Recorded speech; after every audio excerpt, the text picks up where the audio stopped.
Welcome into the latest edition of ESPN FC. I'm Dan Thomas, joined by Ali Moreno and Nedum. So many narratives going into today's matches, but in the end, there is one man that will steal all the headlines. Not Haaland, not Mbappe, but Lionel Messi, who made history getting a hat-trick in that final game that we saw today. You go back to this time, 20 years ago is when he got his first goal in a World Cup. Today, he got 3, his first ever World Cup hat-trick. What a time to do it as Argentina beat Algeria by 3-0. What a start to the defence of their campaign. And if we haven't said enough about Lionel Messi over the years, get ready for more superlatives over the next few minutes. Argentina thoroughly deserving of the victory. Algeria put up a bit of a fight, but in the end, the superiority shone through from the South American sides. I wonder where we'll start, Ali. Yeah. And the truth is that we didn't really know what the status of Lionel Messi was going to be coming into this match. Over the last month and a half, what we saw from Lionel Messi was 20 minutes a week ago against Iceland. Now, he was sharp in those 20 minutes. He scored a goal in those 20 minutes, and he looked good. But we didn't know how physically fit he was and whether he was ready to provide the moments of magic for Argentina. That was the question. And it was a fair question to ask because physically, he had been struggling with a hamstring injury. He did not struggle. And I thought it was very clear from Lionel Messi from the very beginning of the game what his intent was in this match and his level of interest was in this match, not because of something that he did offensively. He was defending in 1v1 situations. And he was winning balls very close to his goal. And I'm thinking, that wasn't part of the script. That's not something we associate with Messi, and yet there he is, willingly putting himself in a position where he had to defend, and successfully so. And then you get to the attacking talent of Lionel Messi that hasn't gone away. Still there. And to see it in full display at the World Cup, at this level, and this late in his career, every time he touched the ball in and around the 18-yard box, as we're watching the game, we're sitting up thinking, there might be a goal happening here. There might be an assist happening here. And if we're sitting up and taking notice, the stadium is sitting up and taking notice, so are his teammates. And I think that's the freedom with which they play. They give him the ball. He problem solves for them. They move ahead of the ball, knowing full well that he's going to find them. And today, when he couldn't find them, no worries, no issues, no problems. I'll take care of it myself. Hat-trick, another yet impressive performance in what has been a one-of-a-kind career. It's a privilege. It's a genuine privilege to watch him in that Argentina kit, to watch him doing it at the World Cup. And if we're going to be completely fair here, I think the goalkeeper for Algeria, Zidane, he probably didn't have his best moments for the first 2 goals. But the fact is, Messi was still a factor regardless of that. I think the point that you made about Messi defending, I was stunned. I'll be honest, I was completely stunned. It was a wide free kick to Algeria, and they saw Messi sort of being the wall, thinking he's probably going to be a hologram. Played it short. Go take him on. Messi had seen all that before, read it. I was like, who is this guy? Who is this guy? But what an absolutely incredible player. And for him to get a hat-trick, for him to be tied now all-time in terms of World Cup goals, and even the longevity to show that he scored his first goal in the World Cup 20 years ago. Hugely, hugely impressive, and it's a fantastic start for them, and it's kind of what this World Cup would have been hoping for, seeing the stars like Messi get days like this. Yeah, Messi shining bright. Should we throw some stats at you? Can we show the Messi stats, please? Because some of these are incredible. When you take a look historically, what Lionel Messi has done, not only today, but what it's meant over the period that he has been at the World Cup, flying the flag for Argentina, winning it last year. That is 16 goals now. He is alongside Klose when it comes to top goal scorer, getting that hat-trick today. Impressive stuff indeed. Have we got all the stats? Have we got any more, Beto? Not yet. They're still compiling. We saw this. Well, we had all the stats ready for 2 goals, then you got the 3rd goal, and then our stats department got a little bit behind. Yeah. And this inevitably, Ali, and it's something that I know you guys are a little bit hesitant to talk about, but when it comes to the greatest of all time, Well, I don't know how you can put up an argument against Lionel Messi. I suppose you can make arguments for others, but there's no argument to be made against Lionel Messi. You want to elevate Maradona? Please, go ahead and do so. If you want to elevate Ronaldo, Brazilian Ronaldo, go ahead and do so. If you want to elevate Pelé, go ahead and do so. I don't mind that anybody is making a case for somebody else, but you cannot make a case against Lionel Messi. I think he has answered all the questions that you may have had from him at the international level. All of that was resolved and settled after they won the World Cup in 2022 in Qatar. What we're seeing now, is a bonus. This is plus, plus, plus. This is now, we are very much in injury time of his career, but injury time of his career is better than everybody else's regular career. Today, it's still in some ways impressive. In some ways, it's also concerning. It's still amazing to see Argentina and every other player in that team, when they get the ball, first option is, where is he? Where is he? Where is he? Where is he? Let's give him the ball. It's impressive in the sense that they know that he's still going to problem solve for them, as I said before. It's concerning in the sense that if you can't find them, then it feels like the team becomes limited because they're not looking for anything else. And I think for this team to have a really deep run in this tournament, yes, they're going to depend on the moments of magic from Lionel Messi, but they're going to need something else from somewhere else. I cannot blame players, anybody on this team, for getting the ball to their feet and going, let me give it to that guy. Because he knows what to do with that ball next, and usually, more times than not, the decision that he makes is the correct one and breaks everything open for Argentina. In regards to his goals, the pass from Rodrigo de Paul to Lionel Messi that breaks lines and finds him in the position that I would dare anybody to come up with a player who's more dangerous from that position, underneath, in behind the midfielders and in front of the back line, on the turn, going at defenders, and yes, it's a mistake from the goalkeeper, but it's the sort of position that Lionel Messi has been taking for years now, and he, more times than not, is able to find a final product. Let's give you some stats. Sure. Here they come. Lionel Messi in all his glory on paper.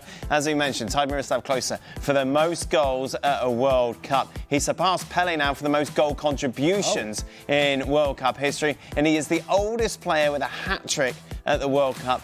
38 years and 34 days. That is not too bad. That is not too bad. Best ever? So I'm going to slightly dance around this. And the way I usually do that is by saying he's my favourite player of all time. He is my favourite. The way that he plays the game, the magic that he has. And I think as Ale was just alluding to there, like this Argentina team wants to just give him the ball. I could honestly say if I was playing with him, it's one of the easiest decisions in football is when Messi's coming towards you, there you go, sir. Please do whatever you need to do. Because he just sees a different game, he plays a different game. As we were watching in the green room, like I'm saying to Ale, and he's seen as well, the weight of pass, the timing of passes, it just feels different. And for as much as the quality is stuff which you think other people can do, why does it always look different when he does it? You know, some of those through balls, whether it's the outside of his foot, inside of his foot, delaying things till just the right moment, and the quality to be able to finish it the way that he does, it's incredible. And I think, obviously, like when you talk about Messi, you kind of have to talk about Ronaldo. It's the two people that have basically defined this last generation, this last 20 years. The funny thing about the way that their careers are sort of ending now is that most people don't talk about Messi's age and they don't have a discussion about whether he's the right player to play for the national team.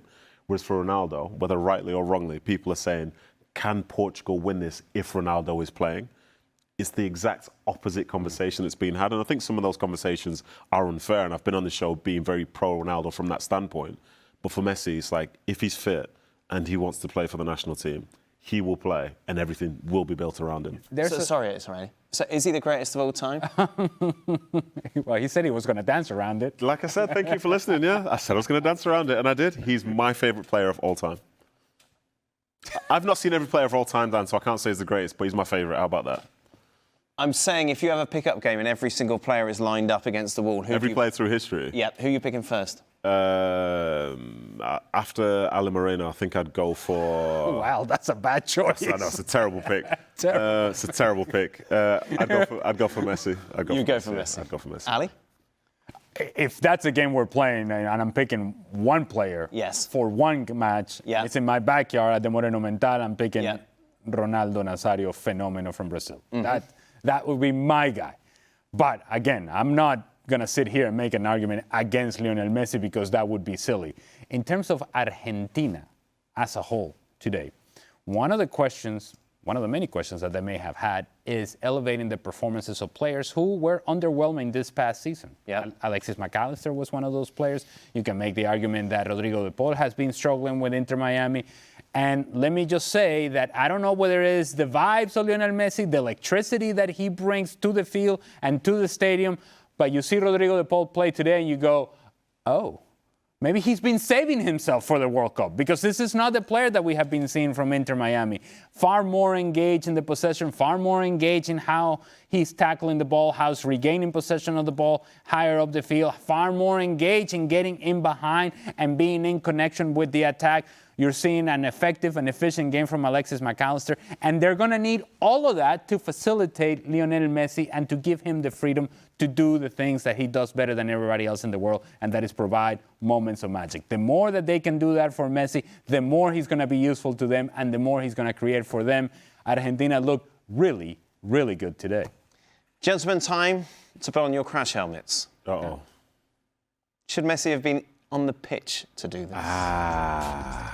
Yeah, well, that's okay. Are you going to dance around this one, or? No, I'm gonna approach this the same way Messi did, and I think it probably should have been a red card in my opinion. I think it feels like the moment was missed because obviously the stills are making it look quite bad, but when the player was on the floor, you can see Messi had a level of concern towards him because he knew that he potentially has just done something here which could get him in trouble, and I think the referees probably missed it. I understand why the referees missed it, but for the video assistant referee to look at that and say, no, that's all fine, there's nothing more to it. I personally think that is worthy of a red. If there's ever an argument to say the big players, the big teams. Listen, in the commentary, they didn't even say anything happened. We were just watching the video of it and it's like, oh, that's quite bad. And they were like, yeah, well, it's good to see Messi pressing. Right. It's 100% a red card for Lionel Messi. Should have been.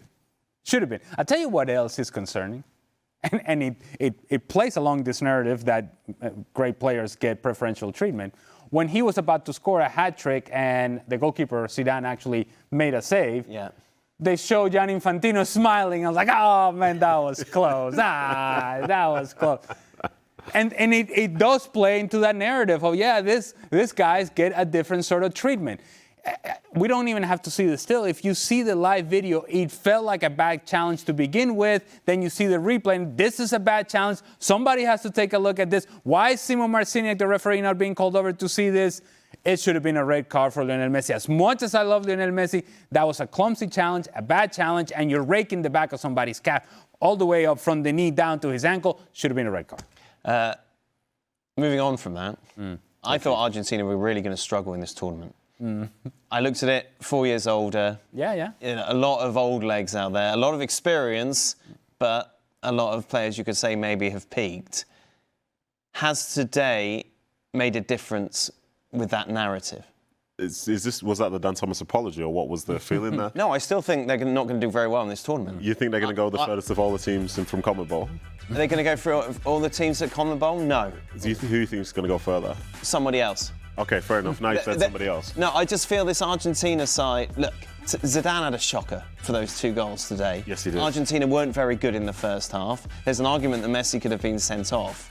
I'm not raining on a parade of what was an extraordinary night. I'm just saying, big picture, does this really make a difference? I personally thought that they looked quite good.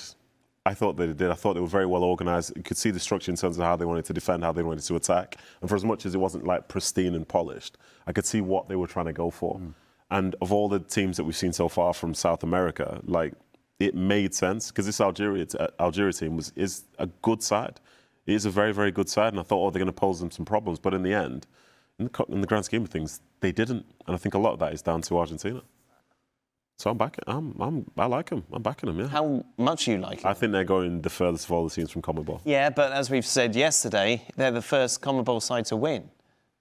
Okay. So that sets the standard as where you are in the CONMEBOL world. Listen, speaking to the professional here, the expert, he's Yes. also mentioned Colombia, who haven't played yet. Yep, true. So they would be the two, but Argentina, for me, they look the best of all teams from South America. I share some of your concerns, Dan. I do think that Lionel Scaloni made a decision that he was going to go with experience rather than younger legs. And there are some concerns as to what this team is going to look like as they get into the latter stages of the competition, as there would be concerns what the state of Lionel Messi is going to be in the latter stages of the competition, because playing games, high-level competition games, high-stress minutes over a short period of time is going to pose a challenge for this group of players. But today's performance, what it did for me, especially in the second half, was alleviate some of the doubts that I had about players that were underperforming coming into the World Cup. Now, they still, as we have mentioned time and time again, depend on Lionel Messi given those moments.